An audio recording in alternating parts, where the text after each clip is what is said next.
Welcome to the Faster, Easier, Better show. This podcast is short, fun, and jam-packed with good ideas that you can start using right away. Welcome to another episode. I'm your co-host, Ellen, along with my co-host.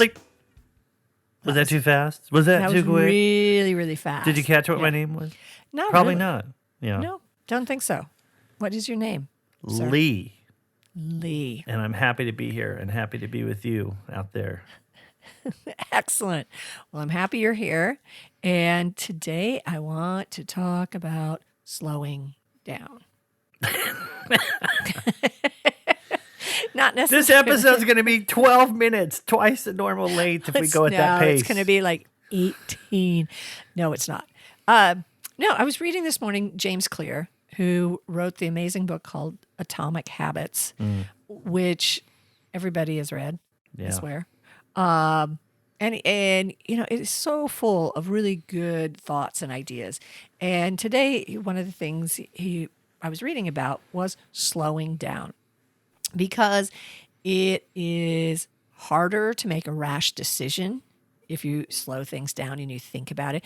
It's more difficult to offend someone if you stop and think, and you make better choices in what you're doing if you're not making snap judgments. And fewer mistakes, if I can add a fourth. Absolutely. No, I'm not saying everything. I mean, there is a point to some things, using some speed and doing things. But there's also some beauty in just slowing down. You're being thoughtful. You know, not someone says something to you and it's and you just snap back, and then you're like, oh, that was probably not appropriate. Or you make a snap decision, a business decision, and realize after the moment that, I had other options. So slowing down in what we do. Okay, I need to get this done and this done and this done. But if you spent some time thinking about it, perhaps you didn't need to do half that stuff.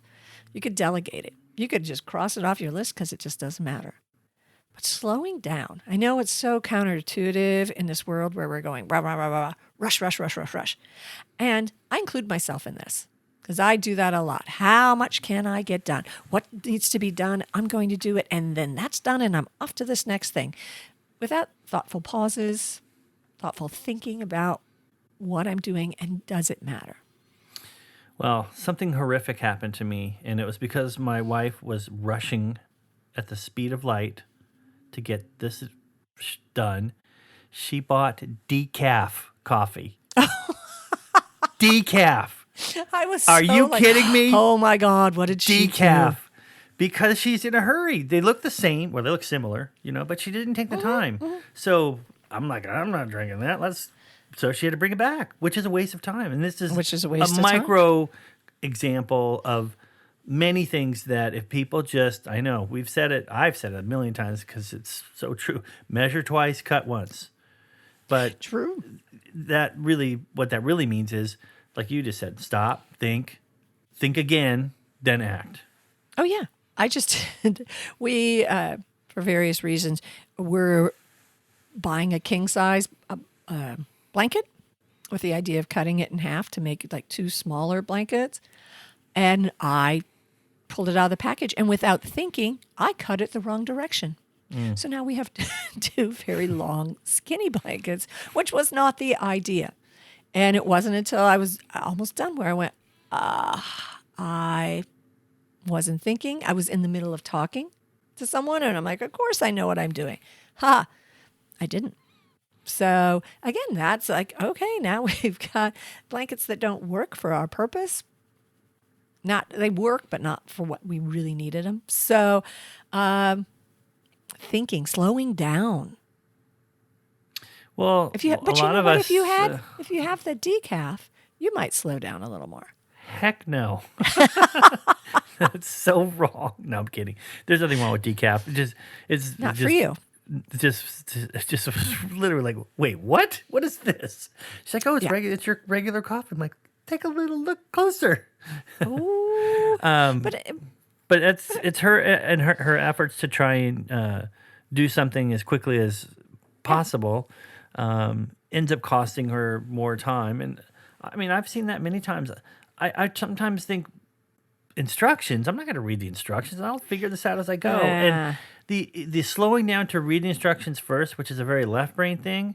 The right brain is like, I'll just figure it out as I go. I'm hands on. I'm a visual person. Yeah. I'm more I'm a big picture thinker. I can see the end and before it begins. Anyway, long story short is Yeah. the left brainer's onto something there, because when you take the time to read the instructions, somebody has already put this together at least once and figured out all the ways to not do it and is trying to save you time. Just spend a little bit of time to read the instructions or watch the YouTube video. I mean, in the future episode, you probably don't know this yet, but we're going to be talking about do-it-yourself stuff and how we can save so much time not waiting for the repairman, not going to the store, to buy all. Anyway, being a do-it-yourselfer can be very efficient, and so. But sometimes the professional who's done it a million times knows how to do it quicker because they have, and they follow instructions. Yeah. I'm trying to do things like I'm working to add meditation in. Meditation is the ultimate way to slow things down because your brain rests and it's going to be so much more efficient later in the day. Also, things like making it harder to do technology. My phone is now, if I do not need it, it is in the bedroom. And, it's stopping me from that instant thing of not thinking, and I'm going a little slower. So, slow down to speed up. You make less mistakes. You won't regret buying decaf or cutting the blanket in the wrong direction. That's good. Be with us again next week for another episode.